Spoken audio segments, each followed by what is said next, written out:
Hello, sunshine. I came over here because I'm always stalked on another channel. So hopefully me being over on this channel, you none of the weirdos followed me over here.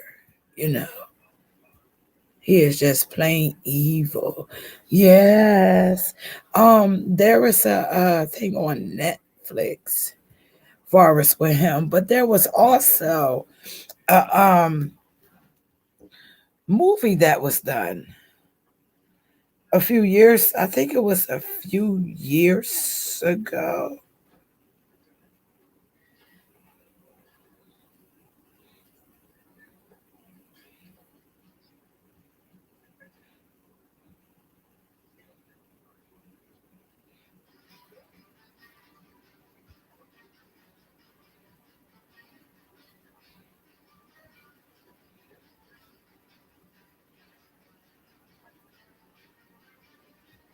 Jim Bognat pledged to vote for a national abortion ban. No exceptions for rape, incest, or to save a woman's life.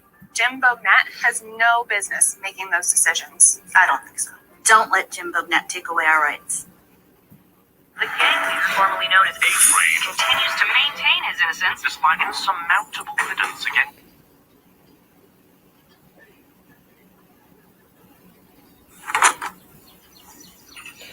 Okay, this isn't it because this say my friend Dahmer.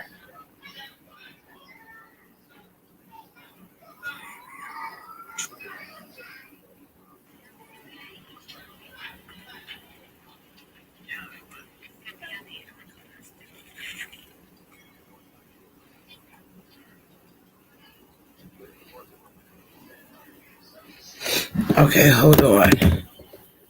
Let me go to this.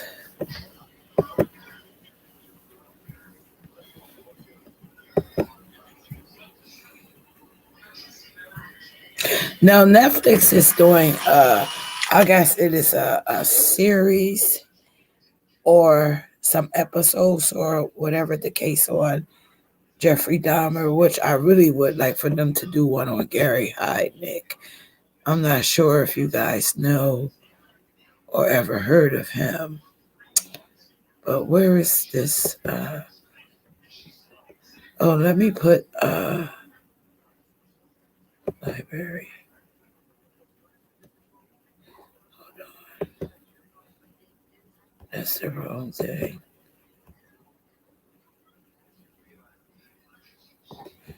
Oh, here we go.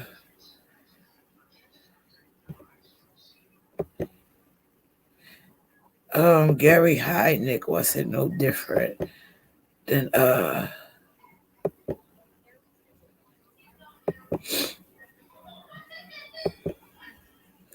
he was no different than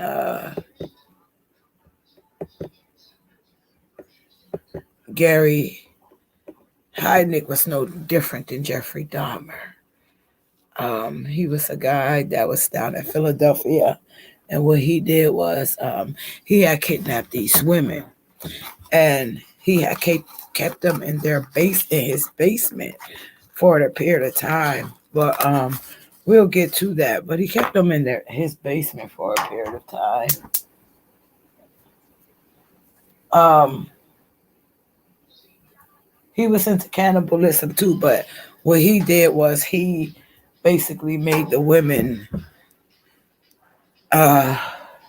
he cooked the ones that he killed and had the other ones eat them, and I mean he did a lot. It was called the House of Torture. So what I like I said, what I would want and what I want to do, what I'm going to do is clean up my other channels so that I can have some real content on there, because the bullshit that's on there right now is just what it is, the bullshit. Yes, that's the one I'm looking at on Netflix. Oh, yeah, I remember that one.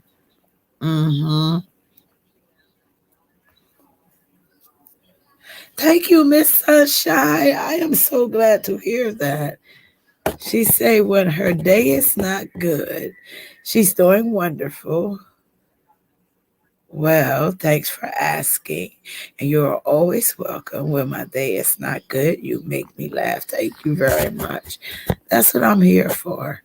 Well, I get a lot of distractions, and I guess people don't like to see other people happy or laugh or anything like that. Like they always say, misery love company. Okay, so we're going to sit here. We're going to watch this. Hold on.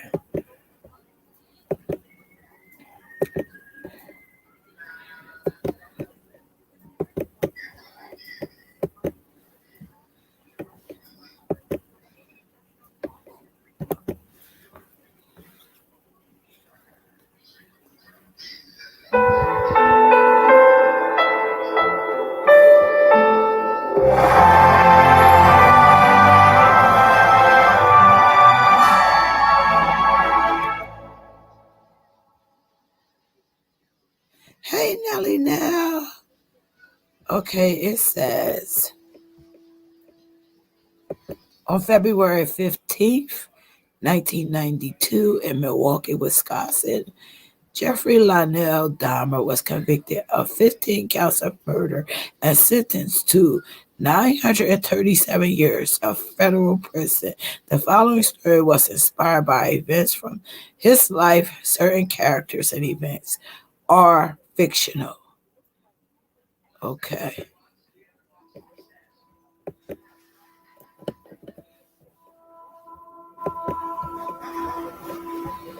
Let me see. Okay, that is up there.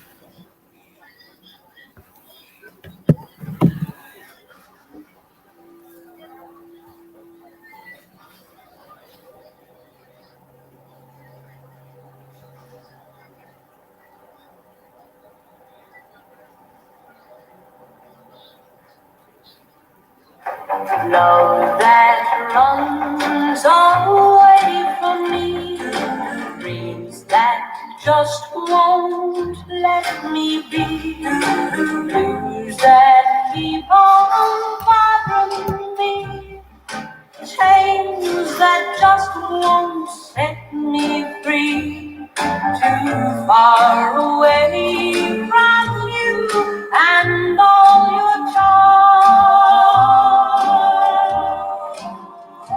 Just out of reach of my two open arms.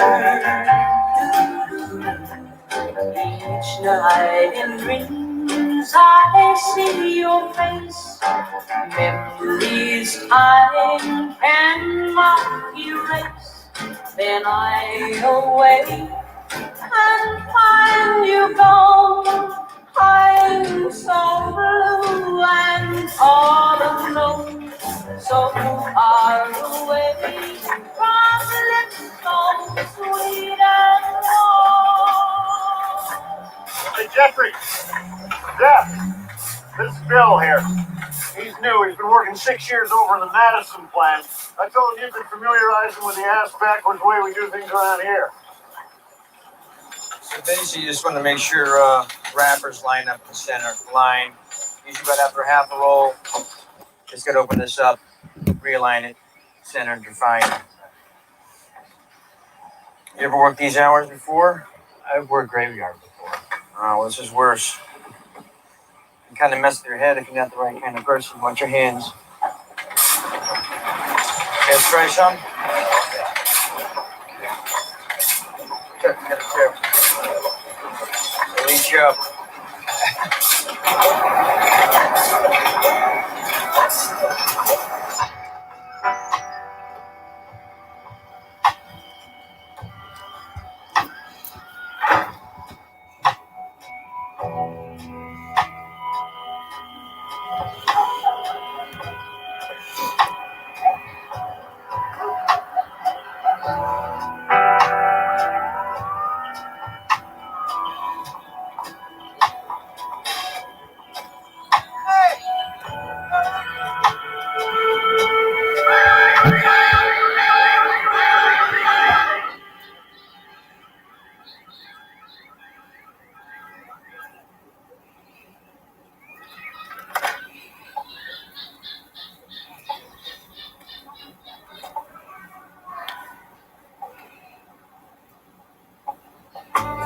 An ad is about to come on.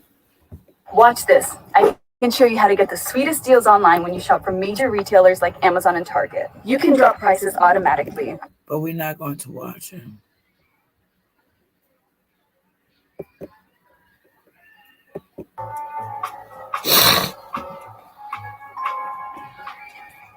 Now, this isn't the movie from Netflix. Hold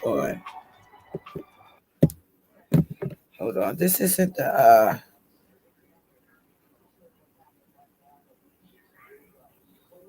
wait a minute, you guys. This isn't the movie from Netflix. This is from, I'll tell you what year it was.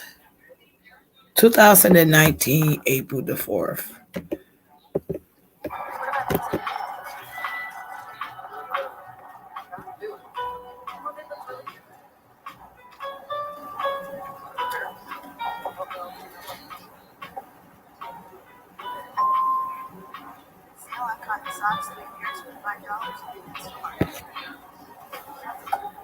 Our battery's full on the laptop, so we're going to sit here and we're going to watch this creep, and I'm going to give some commentary on it, whether it be tonight or tomorrow or whatever the case may be. But this is what we're going to get into. People like this. Which ones do you like? Those right there. We're going to get into this. We're going to get into what's going on in the world. I'll buy them for you. Why would you buy me those?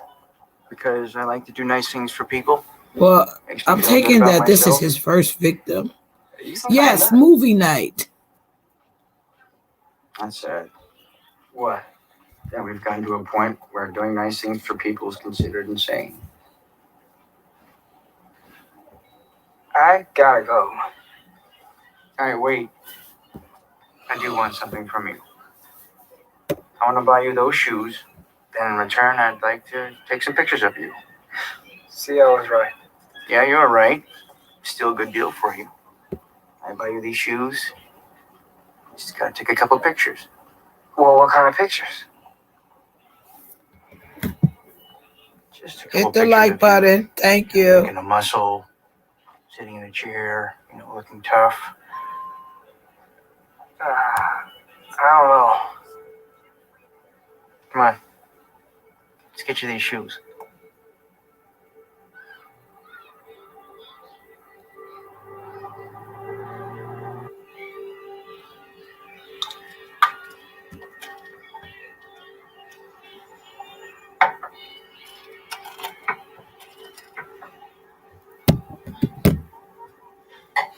Thank you to the people who are over here in support. In support. If you over here for some bullshit, take your ass back where the fuck you came from.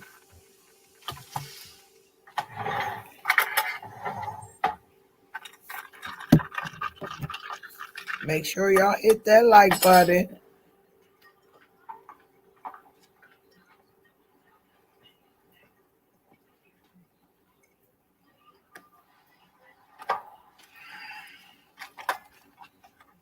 Why do you take these pictures?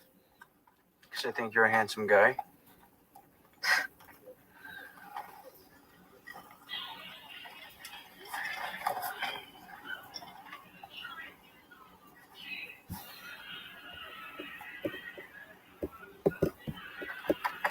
We don't have to get into it.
Yeah, I'm not understanding why that did that because YouTube didn't say anything.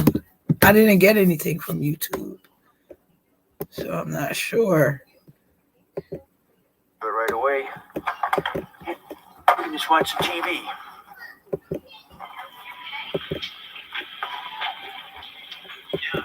What is going on?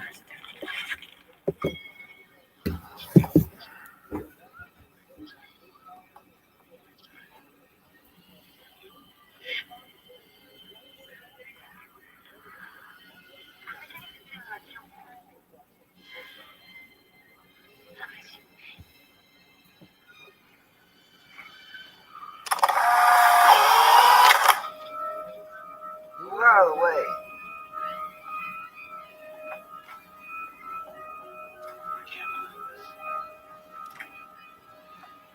I can't believe they can't find us.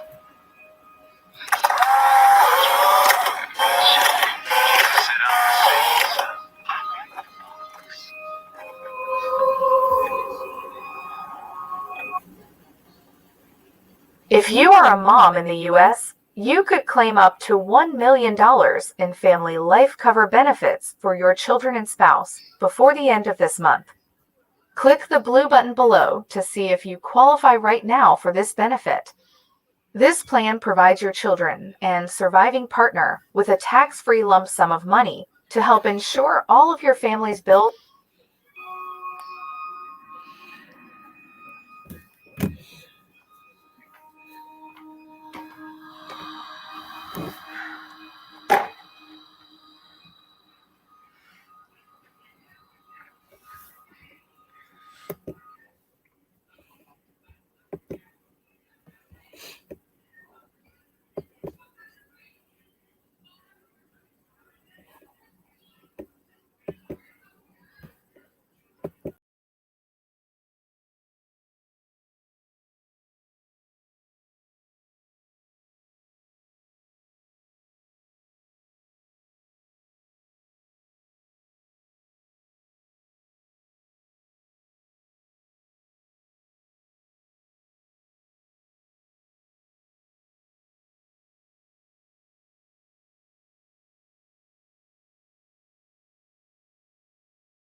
Okay, so what I'm starting to notice is it isn't going to let me play that movie, but hopefully we can watch uh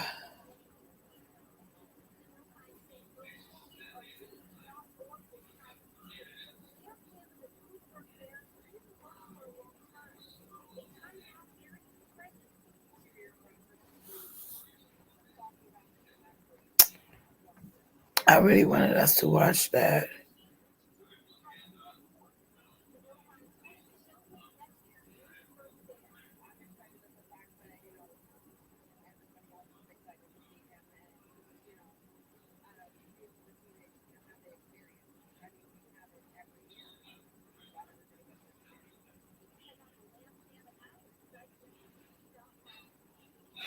Well, let's watch this. No, we can't watch his parents or Larry King.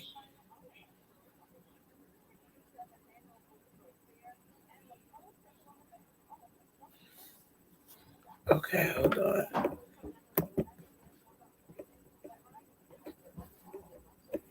Yeah, I really wanted to. Well, I guess I have to watch this shit by myself and then tell you guys what the fuck happened.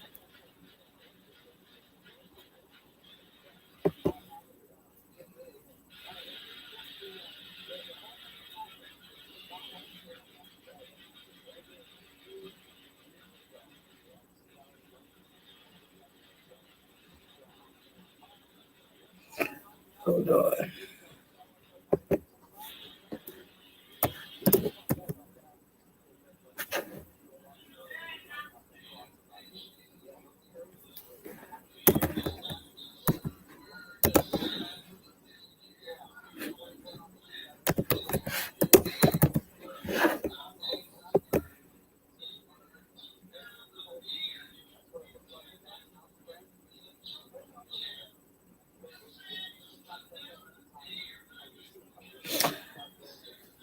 Oh, this is annoying.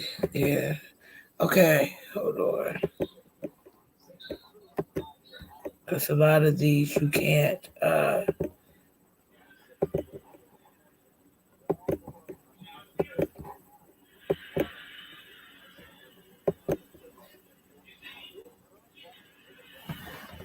This is a tough topic to talk about in the city. Netflix announcing their limited series Dahmer is the #1 show streaming on their service. The series is about serial killer Jeffrey Dahmer and the victims of his horrific crimes. Fox 6's Angelica Sanchez joins us now in studio to explain that there is a growing call for Milwaukee to have a memorial to honor the lives lost here. That's right, guys. According to a spokesman at City Hall, so far the calls for memorial are coming from the public, not family members so far of the victims. Neighbors who live near the lot where Dahmer's old apartment building once stood say they are seeing an increase in foot traffic. This as a new generation is learning all about one of Milwaukee's darkest chapters. A week since its premiere. There's been a lot of people taking pictures and stuff like that, coming and going. The scripted series Dahmer is the #1 television show streaming on Netflix. It dives into the disturbing life of serial killer Jeffrey Dahmer. Dahmer was convicted for the murder and dismemberment of 17 boys and men. People pull up and ask me where did he live, and then I'll show them the lot here. The apartment building Dahmer lived in was demolished in 1992. Neighbors tell us they have seen an increase in foot traffic around the empty lot since the show's premiere. We got people come from everywhere. The show points out there is no memorial for the victims. Calls are now growing for one. A neighbor sent us a photo of a sign someone left in memory of the victims. He says it was taken down within the last 2 days. Milwaukee Mayor Cavalier Johnson says he is open to discussions and ideas about how to memorialize the victims, saying it is entirely appropriate to remember the victims of this horrific episode of Milwaukee's history. I am cautious, however, about a physical memorial that would have an unfortunate potential to attract people who have a morbid fascination with the killer. The show is also critical of how the Milwaukee Police Department handled the case. MPD did in fact return 14-year-old victim Connor X Synthesome phone to Dahmer after believing the two were lovers. Dahmer killed the boy. In a statement, MPD says in part, the department has made great strides providing public safety to our community.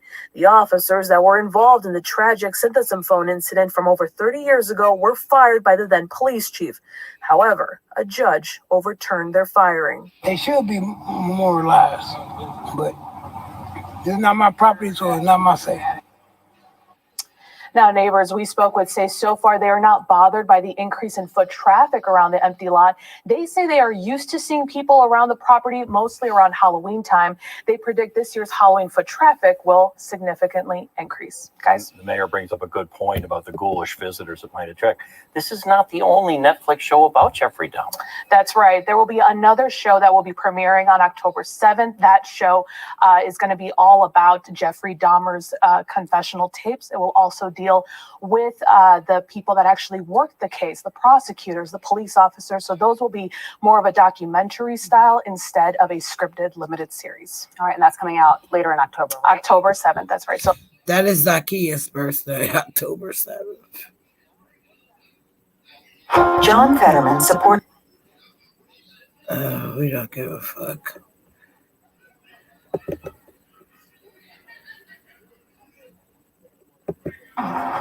These men are with the police. I'm sorry to say that your son is dead.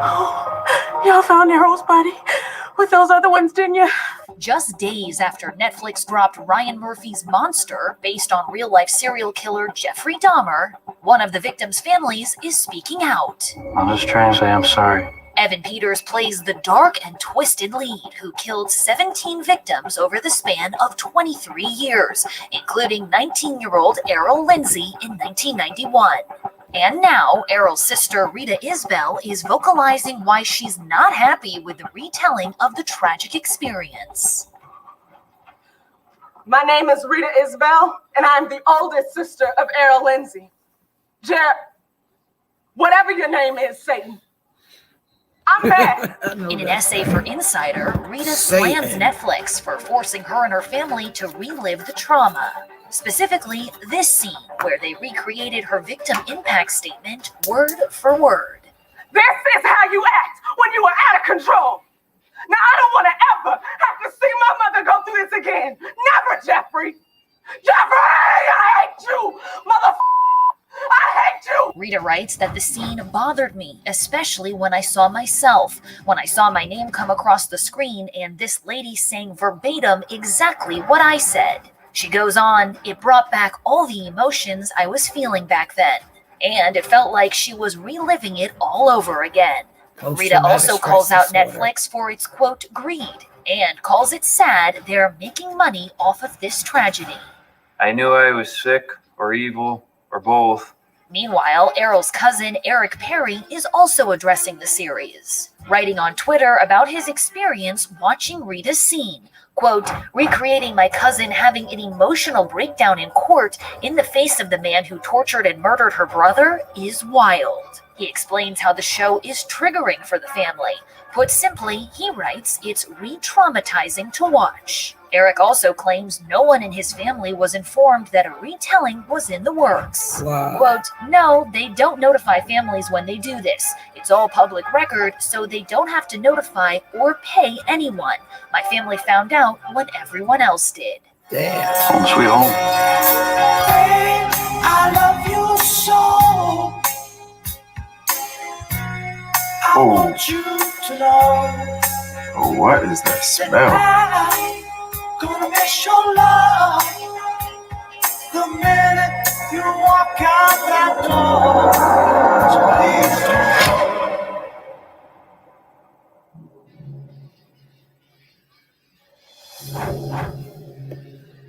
Oh my goodness. Yeah, I'm going to because we have the Netflix here, and I'm not sure if YouTube is going to let me share it, but I really do think that we need to watch this. Hello, 7 people that are here. Hello to the people that came over here. Sakina really doesn't need a lot of people watching her. It brings a lot of conflict. Well, was that the guy that got away? Yeah, because I think that he's the one in the trial. Hold on. I have to stop saying that. Hold on. I think that he was the one in the trial.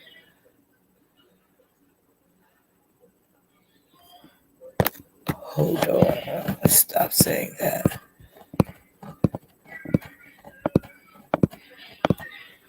Is this it?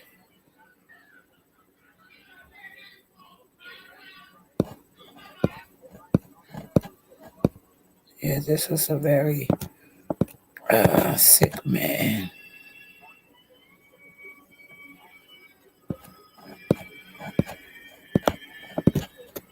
I'm trying to find this one because here's the guy that killed him. It is okay to be so stressed and overwhelmed that you feel like you need to talk to someone about it. And by that that, I mean going to therapy. Lately, the transition from They laid college him into to rest. post-grad and working full-time and adulting has been really stressful. It's a lot of change. And so I've been using BetterHelp to help.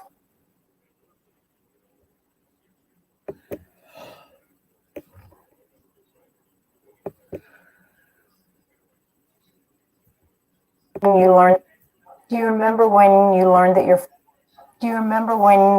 your father murdered Jeffrey Dahmer? Yes. It was about 10. I saw it on TV, and that's how I found out. So, yeah.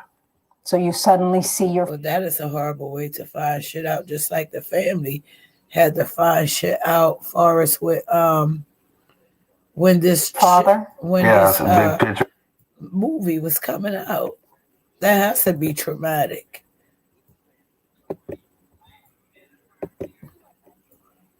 It popped up, and I was just shocked at that point. 50% of the kids in juvenile detention have a parent incarcerated. And we're really trying to slow this down. As a retired federal prison warden, Percy Pitzer has spent most of his life around prisoners. Now he wants to help their children. It's a lot of pressure on a kid when a parent is incarcerated. His foundation helps the children of inmates get a college degree. One scholarship recipient is the son of the man who murdered notorious serial killer Jeffrey Dahmer while in prison. Do you remember the first time that you heard the name Jeffrey Dahmer? Heard it a lot growing up. That's all I heard. When I was young, I didn't know what it meant, obviously, but that name, it's been around me for my whole life. So. Chris Scarver, a senior at Bethany Lutheran College, has lived with the secret his whole life, but is finally ready to talk about it. He was born just after his father, also named Christopher Scarver, committed a murder that would land him in jail with Dahmer. It was a cold-blooded killing of a job trainer in Milwaukee. For a long time, I believed he was going to come home, man. I always kept that hope. And then, after a while, I just said, I don't know, it just hit me that maybe it won't happen, and I got mad, and that turned into anger. And then his father committed another crime that ensured he would never be coming home. He bludgeoned Jeffrey Dahmer and another inmate to death in the prison gym. Do you ever think about because there's still a question as to whether guards may have set up your father because he left alone with the other two men in prison? I think about that all the time, it makes me wonder if he even did it. Chris understands, however, his father pleaded no contest to the murders and is now serving 3 life terms in Colorado. But Chris said he also knows something else. His father saved his life from becoming one of those statistics. But I was actually starting to go down the wrong road, and I started to, that's why I wrote him. I didn't know what to do. I needed some guidance, and I just told him everything that I was going through and how I felt about me and his relationship, all those built up years, all that pain that I had. I finally just let it go and just, talk to him. And his father wrote right back with advice. Tough times don't last. Tough people do. And you are the toughest kid I know. Chris so credits his father with putting him back on the right road. He keeps a prison photo of his dad on his dorm room door. I hit the door like this just to say, okay, this is what you're doing this for. Like I said, tough times don't last, but tough people do. That's why the BS that I go through on YouTube, it doesn't last. Well, I have to figure out how to get the movie up there.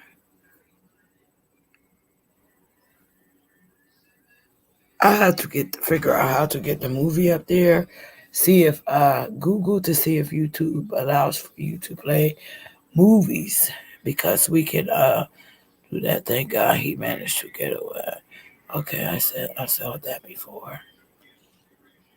But yeah, I just wanted to come over here, clear my mind, clear stuff from the other channel, and hopefully we're not followed over here. Hopefully we can be over here. Because when I'm on another channel, there's no need for stalkers, followers, or anybody to be making no videos on me because guess what? Skeena isn't making none on time. I think people get upset when you're not showing them any type of attention, or I think that's what happens on YouTube. That's why people do what they do. But that is neither here nor there. So I may do an upload so that we can I wanted to hold on. I really wanted to find that one as far as what his I have to stop saying hold on.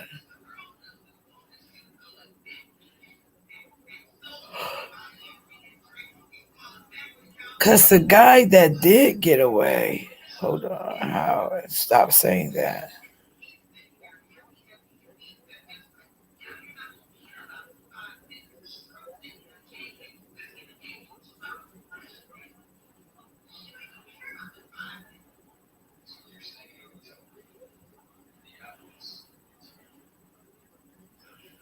He had a trap, Cardi B in Africa.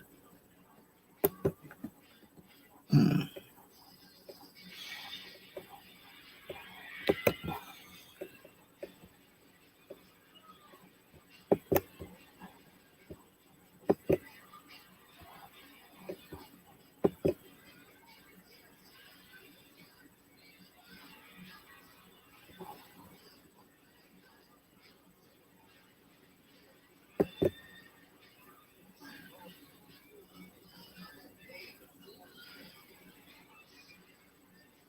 Okay, that's not it.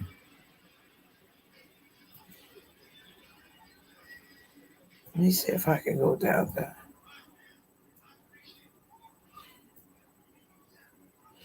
That just came up on my what's the name? Cardi B in Africa with Tasha K. And what the heck would she be there with them for? I thought that she sued Tasha.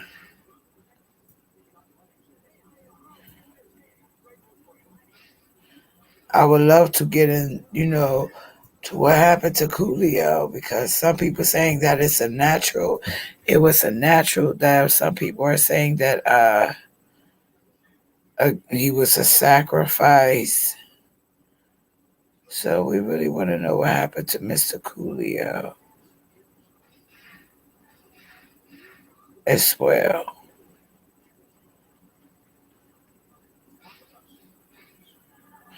I had to be watching that on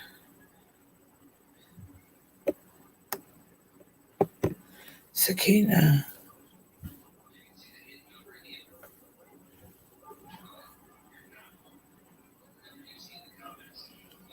Another channel.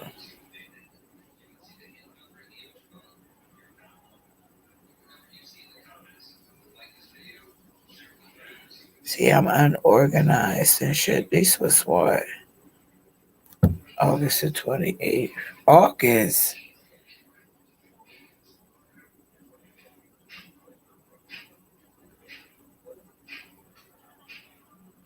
Well, that shows how long I've been over on this motherfucking channel.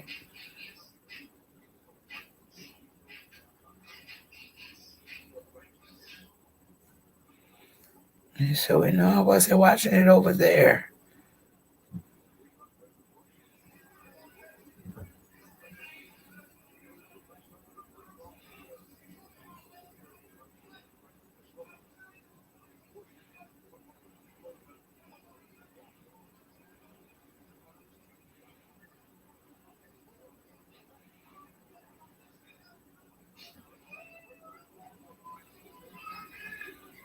I thought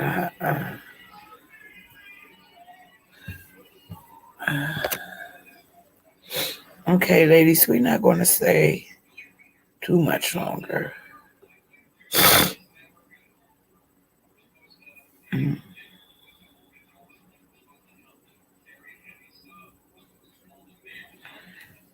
Because I want to know. I'm going to go be nosy. I'm not going to lie. I want to know what the fuck. What is this with Cardi B in Africa with Tasha K's family? That shit doesn't even sound right.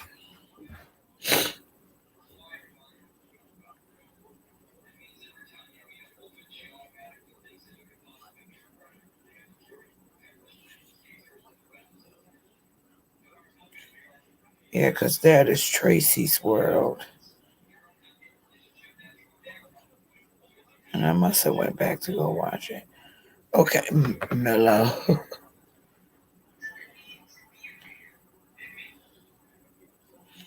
This is the crime scene. But that isn't what I was watching. Well, I was watching, but that isn't what I'm trying to find. Shout out to the Vice Lord from Chicago that killed that man. Hey, Daryl Caesar. You know, you never seem to amaze me. You the type of person, can't nobody even get motherfucking mad at you no more. At least Akina can't. You got to do some bullshit. Can't even get mad at you anymore. So you say that was that Chris guy? He was from the Vice Lords.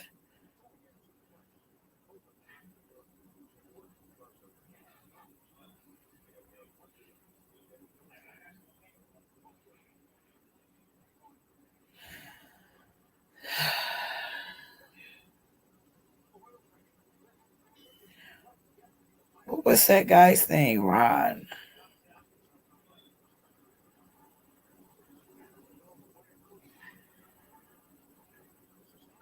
Here we go.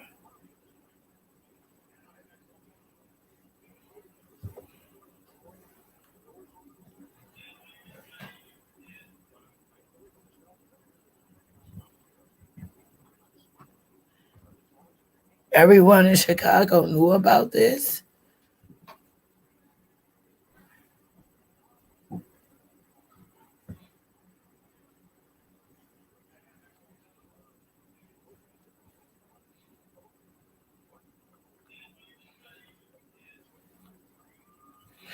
I am going to talk about another one, which is, I'm not sure if you guys know about Jeffrey Dahmer. I mean, Gary Heidnick. Because somebody, that is who we're talking about now. DC. I don't want to call you Daryl Caesar. I'm going to call you DC. I really appreciate you coming over here. At least dropping down in the chat. Oh, you owe me a panel.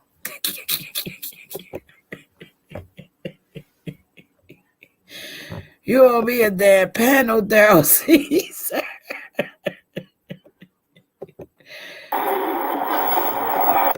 Hold on.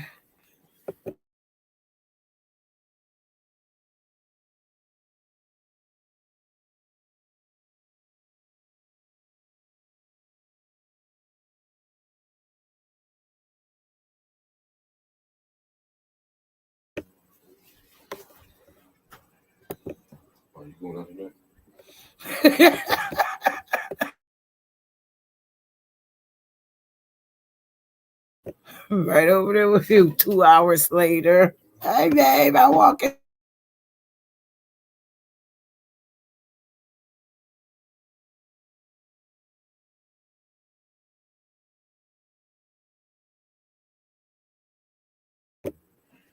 Okay, here's the one.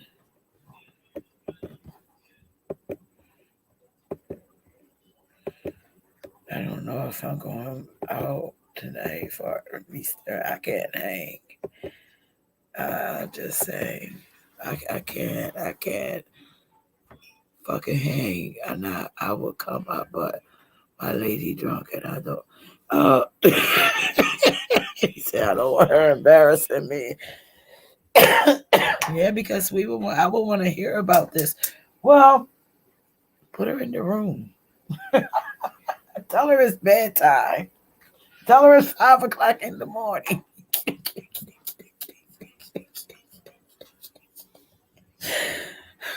Turn out all the lights in the house. Be like, babe, it's 5 o'clock in the morning. It's time to go to bed. Sure, would you tell us?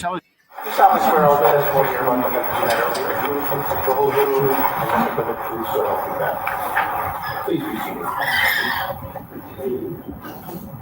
And sir, would you tell us your name and spell your last name for us? Tracy Edwards, Edwards.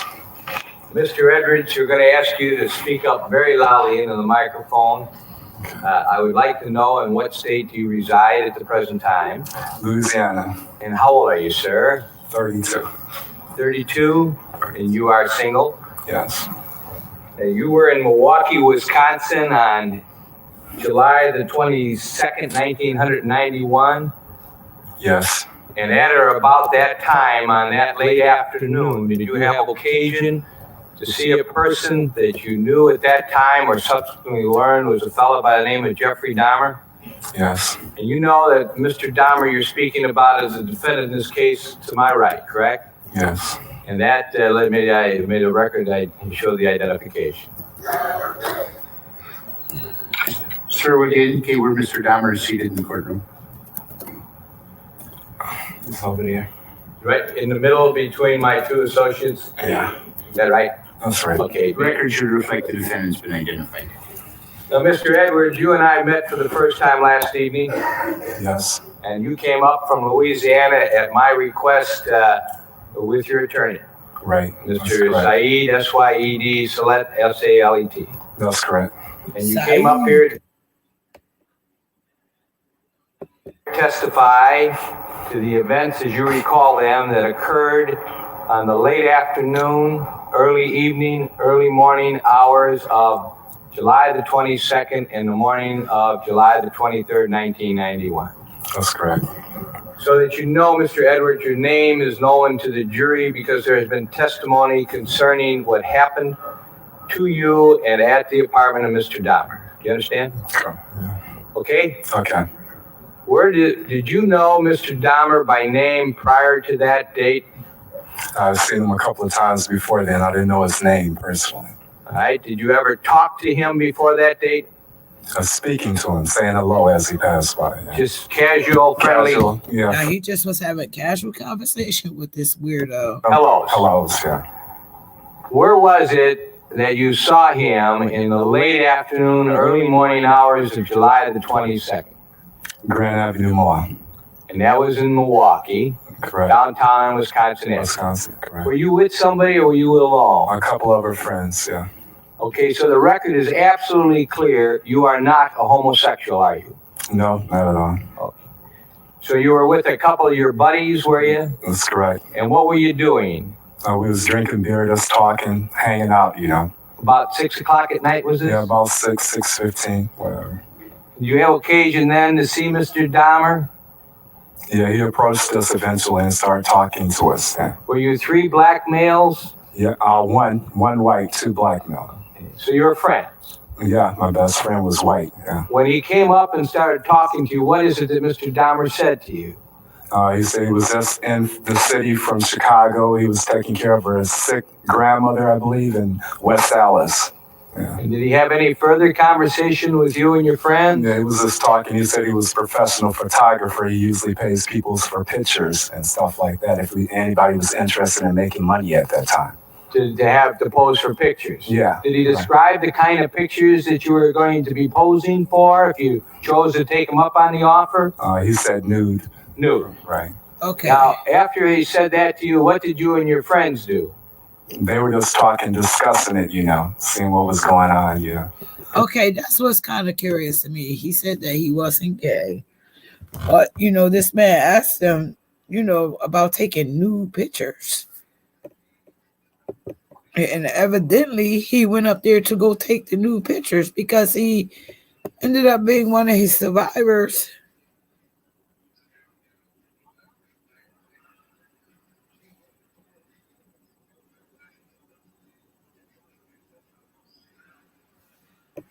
Oh, you say that he said he did us a favor.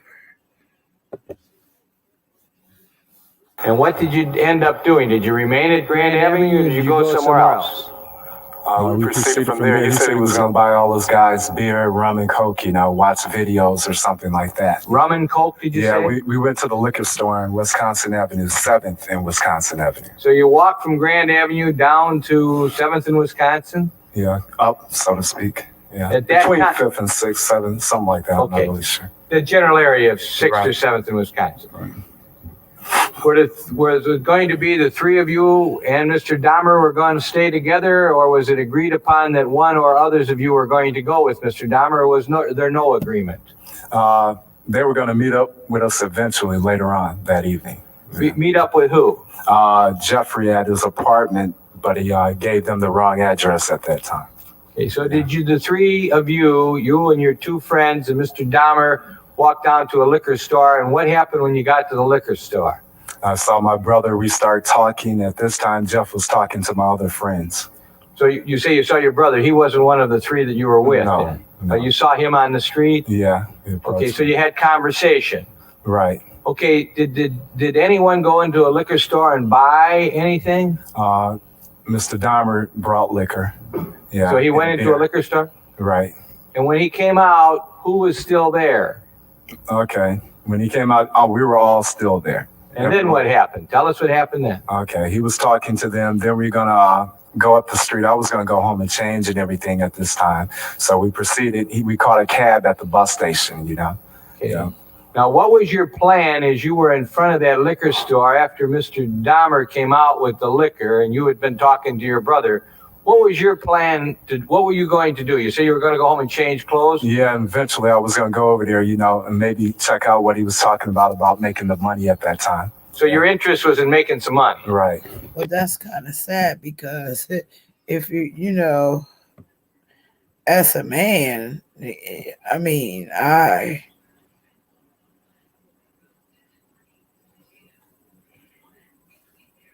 I'm kind of curious as a man. He already presented the fact to you that he wanted to take nude pictures. He already presented that fact to them. Come to my house. I want to take some nude pictures and this, that, and the third. But, I'm trying to figure out what straight man does that. But okay. Did he tell you how much you would be paid if you did pose for him? He said $100 for $100 as a man for another man to take pictures of you in the nude. You had no idea, did you, that this was for any homosexual? No, he didn't come across like that. He didn't even act like it at that time. Okay. At that So time. now your friends are still there, and you're going to go home and you order a cab for the over at the bus depot. What happens? Tell us what happens. Okay. And then me and Dahmer, my friends said they're going to go and change and call up the girls, and we'll meet up later on, Was there an address given as to where you were going? He gave them some address that wasn't correct. You later found that out? Right, from my friends. Yeah. What happened then? Who else remained there when this was all transpired? Just you and Mr. Dahmer, or you, Mr. Dahmer, and others? After it all had transpired, it was me and Mr. Dahmer in the cab, leaving. You met up at about 6:45, 6:15. What time is it now at this time? It's maybe 6:30 as we get to 26th in Wisconsin. So you stop at 26th in Wisconsin, and what happens there? Okay, we get out the cab then, and then he suggested he go to the store and get cigarettes before he went to his apartment. And after he did that, did you go to his apartment? Yeah. What route? Through the alleys, through the back way. Was there any discussion as to why you were taking that route? Said it was safer, people wouldn't bother us or whatever. At the time that you were walking with him towards his apartment, what was your plans on doing when you got to the apartment? Really drinking the beer, I wasn't really sure if I was going to pose or not, Yep, I wasn't really sure at that point. You at least were contemplating maybe you would. Yeah, I was going to make up my mind once I got there, whatever, Were you in need of money? Yeah, I just started working and the offer sounded good at that time. Okay. Now, when you got to his apartment, how was he acting? Tell us about his. Tell me about his demeanor. You know what I mean by that, Mr. Edwards? Yes, How I was he understand. acting? Just like a normal, everyday person, friendly, good conversationalist. He was talking about the military, things of that nature. Yeah. Had you been in the military? My father retired in the Air Force, so I've been to several different bases. I was born on an Army base in Fort Carson. And that's the kind of thing you were talking to him It's about. like a family thing, so I know a lot about it. Had he been drinking alcohol? Yeah, I consumed some. He was drinking beer at the time. When I first Well, met. the time that you were like going to his apartment, was he intoxicated? No. Had he been drinking? Yeah, I've been drinking a couple of beers. How about you? Were you intoxicated? No, not at all. Did you had something to drink? I sipped maybe a little beer of my friend's beer. That was it. All right, now you get to the apartment. Do you go in the back way? Yes, correct. You went up to the apartment. Tell us what happens when you get up to the apartment. Tell us what you observed, what your senses told you. Okay. First of all, it seemed like a normal apartment. When we got inside, he turned off burglar alarms. I asked him why. First, it was a foul odor. Okay. Tell us about that. What kind of an odor? It was just like an odor. I didn't quite know what it was. He told me a sewer pipe had broke and management would take care of it. Yeah. And did you accept that? Yes, because I worked around at construction companies before, and when pipes bust, sewer pipes bust, they smell. Okay. So I brought that. So you say I'm not being smart, but he does have a little sus in his voice. But first thing you did was notice the odor. He opened the door to the apartment. Yes. You walked in. Yes. Yes. He turned off something. What did he turn off? Alarms. Did you ask him about that? Yeah, and he said the part of the neighborhood he was in, he was protecting his property, things like that, cameras, VCRs, TVs, things of that nature. Did you accept that? Yes, I did. After getting in the apartment, can you generally describe the apartment, both the apartment that you saw then and the apartment that the other parts of the apartment you saw? Tell the jury what the apartment was like. It was like normal, pretty decent apartment, had nice things in it. It had certain boxes sitting on the front, neurotic acid boxes. I asked him about it. He said he cleaned bricks with those, which you can use that type of acid to clean bricks. So I brought that also. I'm sorry, I didn't understand what you just said. You asked him about some boxes? Yeah, that were laying in the front living room floor. And what did he tell you about those? That he cleaned brick with the neurotic acid. Okay. Now, was the apartment small, large, medium? What gives us a size? Kind of medium size, yeah. Right. Now, when you went in there, as you entered, were you in the living room? Yes. And what was the living room? What did you see in there? The boxes you told us about? The boxes is a couch. There's a fish tank there also. A black lamp.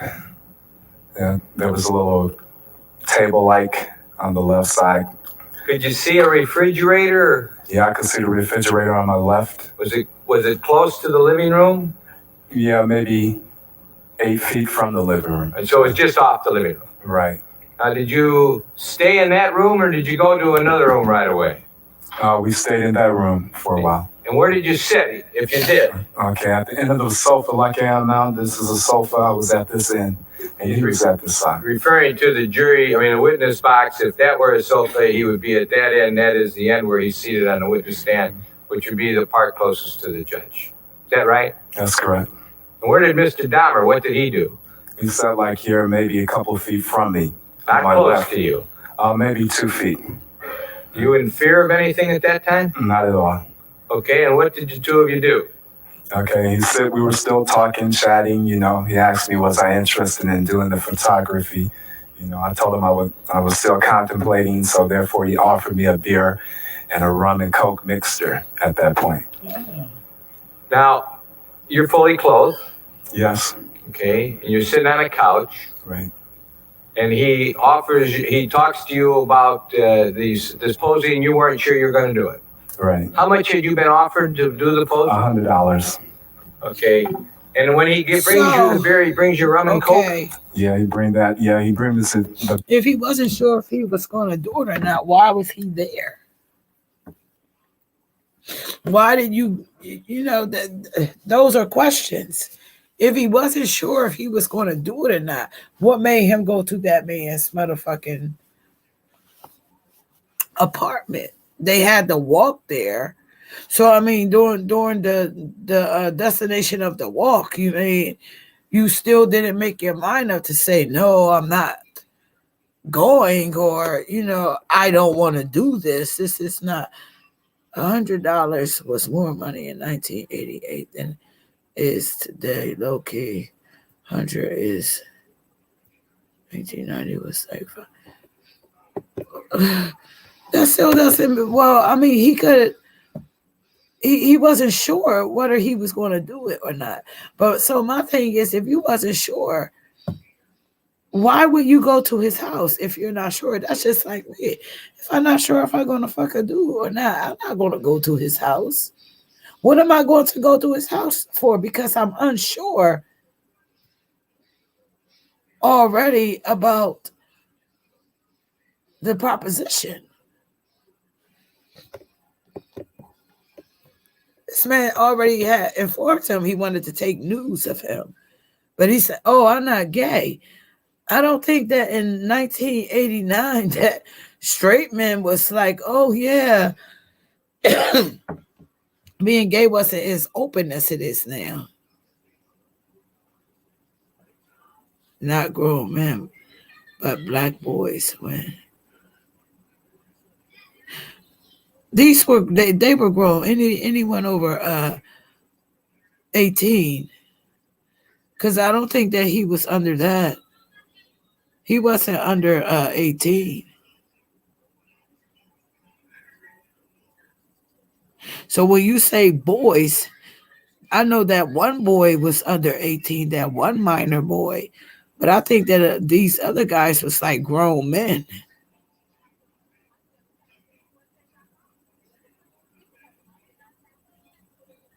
And I don't want to believe that because I was alive in 1989 that,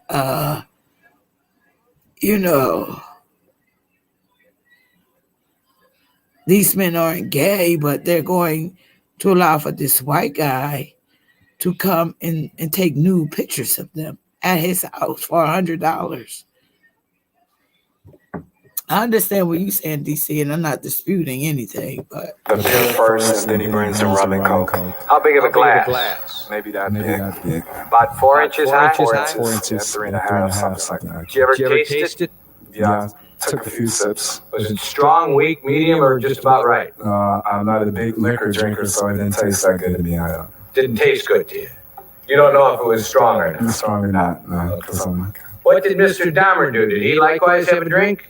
No, I think, yeah, right, a beer, but I don't think he drank all of his drink at that time. Did he have any rum with him? I just noticed the beer, right. What time are we talking about now that you're sitting on the couch and you get the beer? You got over there about what time and how long after this? It was about before 7, quarter to 7, something like that. So you're sitting on the couch, he brings you a beer and rum and coke, what happens? Okay, then we just study talking and everything, General talk? General talk. What happens? Yeah, then I was just, I don't know, getting a little agitated maybe, because of the smell and things. And then he threw my conversation off talking about the fish and the fish. He said this man was 32 years old. DC.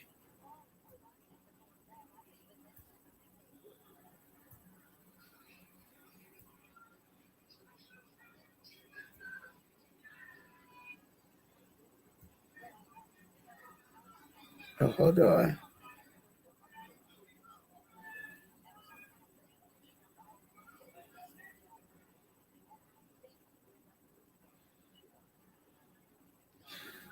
Hold on. Thank you. Okay, when you start talking about the fish in the fish tank, you bring that up with the seat. Oh, he does. And what do you do when he does that? I turn to the right, like the fish tank is here. I'm turning all the way over here. You turn to your right to look at it? To look at the fish tank, right. And when that happens, what happens to you? All of a sudden, a handcuff and a knife is pulled on me. Handcuff is placed on your body?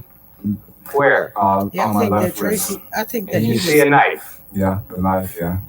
Now, at that moment, what do you do? First I feel fear, then I ask him what's going on, This is not necessary, to pull a knife on me. Are you afraid? Yes. Do you have any reason to know why he did that? None whatsoever. Did you have any idea at that time it was going to happen? No. Tell me about his demeanor at that time when you looked and realized he had a knife and you in a cuff. You were only cuffed on one wrist. One wrist, yeah. What was happening to the other part of the handcuff? Okay, he had it in his hand. He was holding it? Holding that in the wrist, yeah. Where was the knife? In the other hand? The knife was here. The knife was in his hand. He had it on me like this. Let the record reflect he was holding the knife in his right hand as he showed it, holding the cuff in his left hand. Is that right? And your left hand is cuffed. Yeah, right. Where do you have the knife? What kind of a knife was it? It was like a military knife, a machete of some type. Yeah, lower, right up under my rib cage. So you had somewhere in the back here. You had it pointed at your rib cage. Yeah. Did you feel it? Touch Yeah, it? he had it on me. He had it against my body. What was going through your mind the moment that happened when you realized you had a knife at your side and a handcuff on your hand? What did you think? I think what's going on, This guy is so nice and all of a sudden, it's like he's pulling knives and handcuffs and all on me, What'd you do? What'd you say to him? I asked him what the problem was, that it's not necessary to do this, What did he say? He told me at that point if I wouldn't do what he said, he would kill me, yeah. Now, tell us about his demeanor at the time that you look at him and you say, what's going on? You don't have to do this. What happens to Mr. Dahmer? What's he like? It's like not the same person that we met at Grand Avenue Mall. How does he different? His face structure seemed different. His body structure is like it wasn't him anymore, It's like it was a totally different guy here. So he told you if you didn't do what he told you to do, he'd hurt you. He'd hurt me. What'd you do? What happened? Tell us what happened step by step as best you can remember. And then all of a sudden he kind of calms down, And then he said he has the key in the bedroom, so we proceed to the bedroom. The key to the handcuffs. Right. These was not kids, DC. Yeah, when you at say that point, I had to kids, go along. when you say kids, you're talking about people under 18.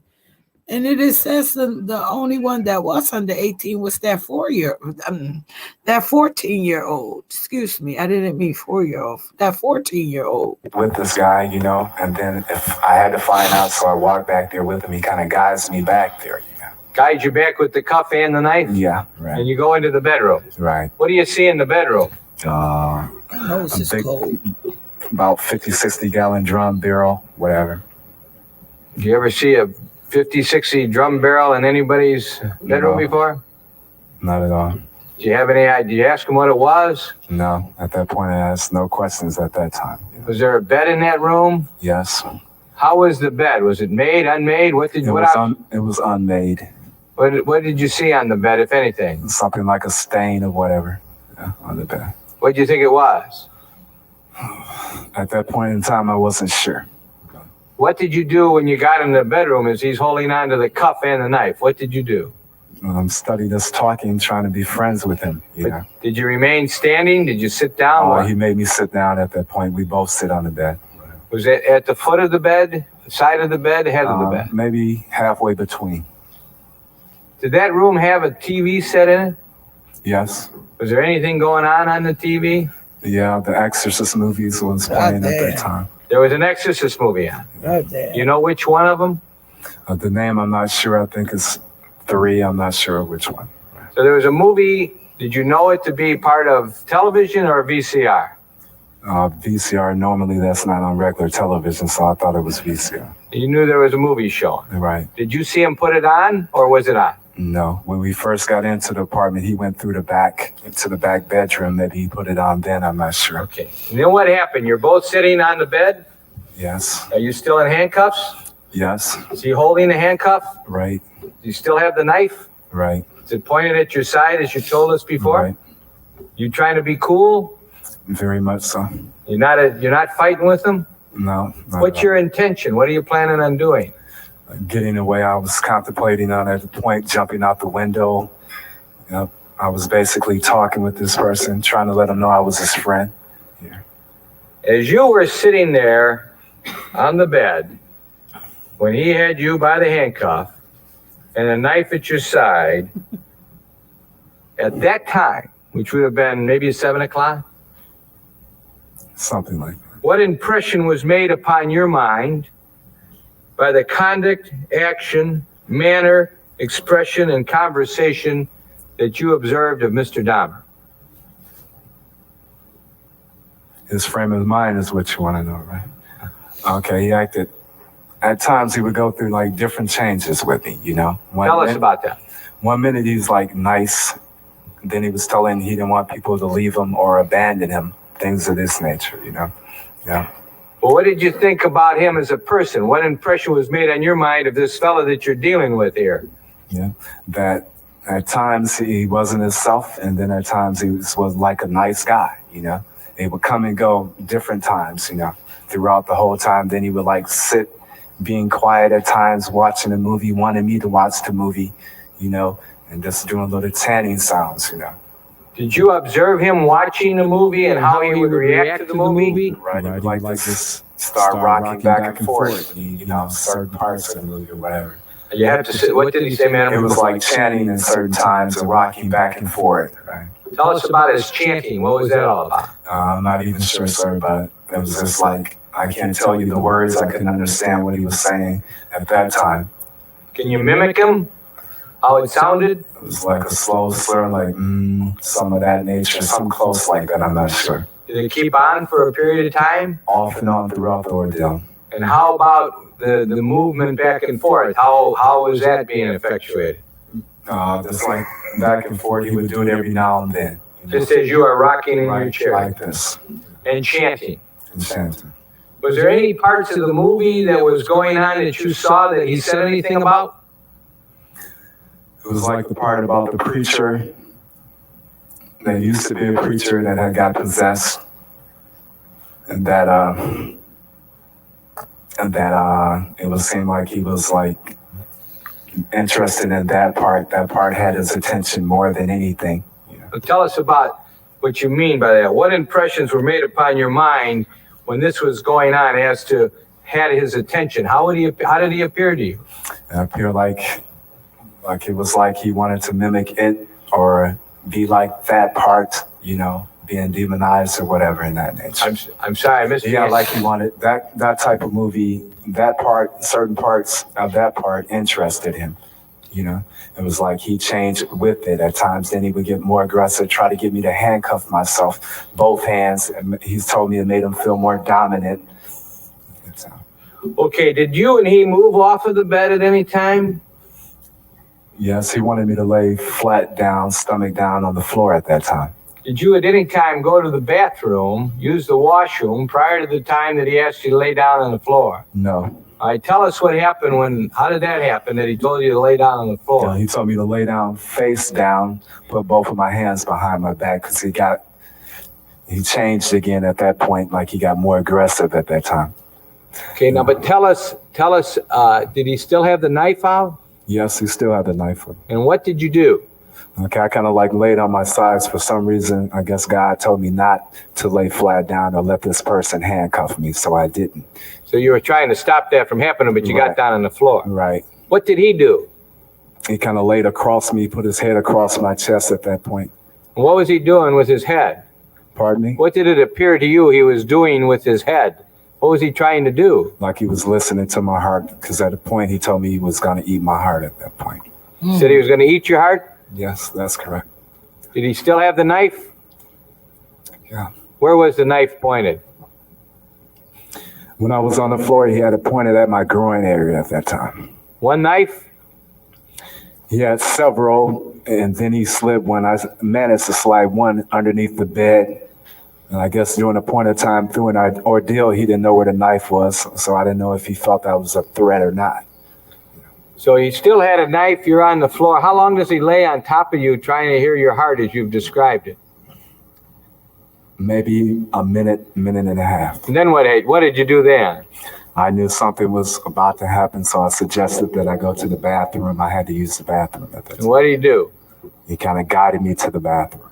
So when you say he guided, you still had hold of your handcuff? Yes. And you went to the bathroom? Right. Did you urinate? Yeah. Were you able to utilize your own zipper, or did he touch you at all? Touched me in no way. didn't attempt to look. He just held me in back, you know. So in other words, he didn't try to look at what your penis looked like or anything? Not at all. So after urinating, did you think that you were going to be the victim of, did he ask to engage in any homosexual acts with you? None whatsoever. Okay, so now you leave the bathroom and what happens? Okay, then we go back into the bedroom, you know. It was like different time spans. We were talking about him losing his job. Then he would come to the person that I was first with, you know. And then at certain points he would change. You know, at first he was telling me about how people didn't care for him and things of this nature. And I was trying to comfort him, letting him know that I was a friend, you know, that I wasn't going to try to run away from him or nothing like that. You were being cool. I guess God, you can say that, because I had no control. I don't know. Did this continue on for a long period of time during the night? Yes, apparently so. Time seemed to, I don't know. But I stayed in there that long, so it had to be going on throughout the whole ordeal, which it was. So it happened like that. And all this time you're trying to hold him down? Yeah, certain points, right. How often would he go in and out of these moods?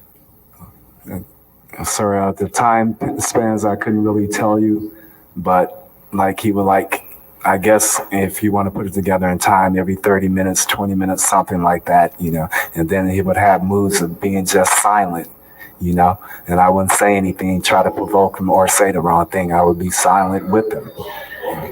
So you just let him be alone. Was that movie on the whole time, a long time? It was on a pretty good period of time, you know. And when it went off, I couldn't tell you. Did he continue to chant from time to time? Yes, it happened several times throughout the ordeal. Now, when he would watch the movie, did you notice when he would go into this thing that you told us where he would really become fixed on the movie screen? What was happening? How often would that happen? Throughout the movie, maybe every 15 or 20 minutes, and then he would turn around and try to ask me to put both of my hands behind my back, and I wouldn't, you know, do it. I would talk to him. I tell him, you can trust me, you know, you don't have to do this, and that would calm him down a little bit. You know? He had the knife the whole time. Right. He's watching the movie, and he becomes very interested in the movie. Right. You don't do anything, just sit there. Just sit there and be quiet. And then he would start conversation with you again. Yeah, he was like you're gonna have to do this and that, you know. Then he told me at a point I was gonna have to kill him, or he was gonna have to kill me at one point. Were you and he drinking during this time? No. So he wasn't running out, bringing you out and getting beers and coming back? No, I would have been out the window at that point. Sure. He would have. Did he, when he was fixed, I'm trying to get some words to understand, was he intoxicated? He had been drinking, but as far as being intoxicated, he was not staggering or anything of that nature. But you know that some people, when they have too much to drink, change their moods. Was that the kind of mood changes he was having, or a different kind of mood change? I think this was like more of an inner mood change than an alcoholic mood change. What kind of mood? It's like inner mood? Yeah, person change, not alcohol change. What did you think about this guy? What was going through your mind as to who you were sitting next to, who was doing all these things? A bizarre individual, someone that was very confused at this time. Now, there came a time when you went to the washroom again? Right, I suggested, because he had started getting aggressive a little bit again. I suggested to go to the bathroom. He let me stay in there by myself while he stayed outside the door at that time. And what happened then? And then I told him, I was contemplating, I was asking God, should I make my move now? And I was going to just jump out the window. But when I got out, for some reason, I asked, could I have another beer? Yeah. And what did he do? And he reaches over, he guides me over and reaches in and get a beer. He still got you on the cuff? Yeah. And then he tells me, I told him I want to sit in the front because it's an air conditioner. And I was just going to try to jump out the window or go for the door or whatever. And because the back bedroom didn't have an air conditioner, only in the front. So I suggested we sit on the couch. I had unbuttoned my shirt to try to make him feel more at ease. And then I just sat on the couch and he just started going out of himself again. Yeah. Going out of himself? Yeah, he was paying me no attention at that time. Like he wasn't there? Yeah, he started the chanting again and it's just sitting there, And then I just, for some reason, I said, well, I need to go to the bathroom again. And he didn't follow me at that point. So I reached up, I got up, and then I hit him, and I ran out. So you hit him. Right. Did you have any other belongings there? I have my bag right there at the end of the couch. I sit in exactly the same place that I sit when I went in there. So when you got up, he let go of your cuff to let you go to the bathroom again? He just let me stay there. I was going to go for the window. At that point, he didn't even have the cuff. It's like I wasn't even there anymore. And when you saw that, what'd you do? I just seized the opportunity. I said, well, at least I'm going to die trying. I'm not just going to sit here, you know. What'd you do, son? I hit him and I ran towards the door, and he was right there, tried to grab me, get me back in there. And what happened? Then I made it outside. So he wasn't able to bring you back in? Bring me back in there, no. He tried? He tried. And as you left that apartment, as you got away from him, I'm going to ask you again, what impressions were made on your mind by the conduct of Jeffrey Dahmer, by the actions of Jeffrey Dahmer, by the manner, expressions, and conversations of Jeffrey Dahmer that you observed? Can you give us some words? It's like I told the policeman that this freak, this crazy guy, was trying to hurt me. Yeah. Did you run out of the building? Yes, I did. Did you summon help? Yes. Milwaukee Police Department? That's correct. Did they come back there with you to the apartment? Right. Did you eventually go back into the apartment with the Milwaukee police officers? Yes. And then he was arrested. Right. You gave a statement to the Milwaukee police a few hours later? Yeah. Guess you could say a few hours, yeah.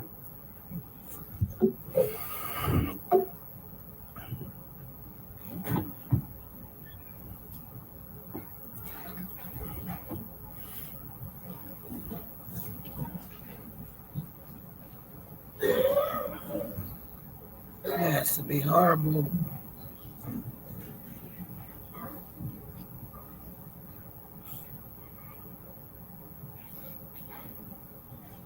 Mr. Edwards, through your lawyer, I had you come to Wisconsin to testify. That's correct. Other than your expenses, you're not being paid anything, correct? Is that true? That's true.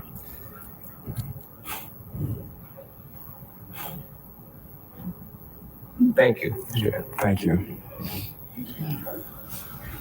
Mr. McCann, how long do we anticipate the cross-examination of this witness? I'd say at least half an hour, Your Honor. Okay.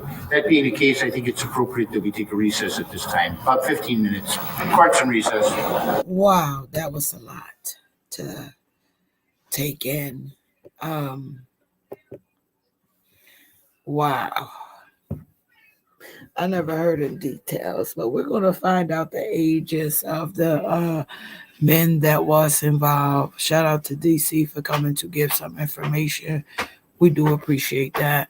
You guys, I don't want to say give me a few minutes and I'll be back, because I do want to get into this. You know, I like this. You know, I really do. I like this. And even though it isn't a news story or, you know, anything like that, hey, it takes, you know, takes away from the extra bullshit. So if I'm coming back, where it will be still about this guy, Jeffrey Dahmer. And like I said, I'm going to try to find the story of Gary Heidnik so we can go through that one too. Well, you guys give me maybe an hour, maybe 30 minutes, and I'll be back. I'll try to come back, okay?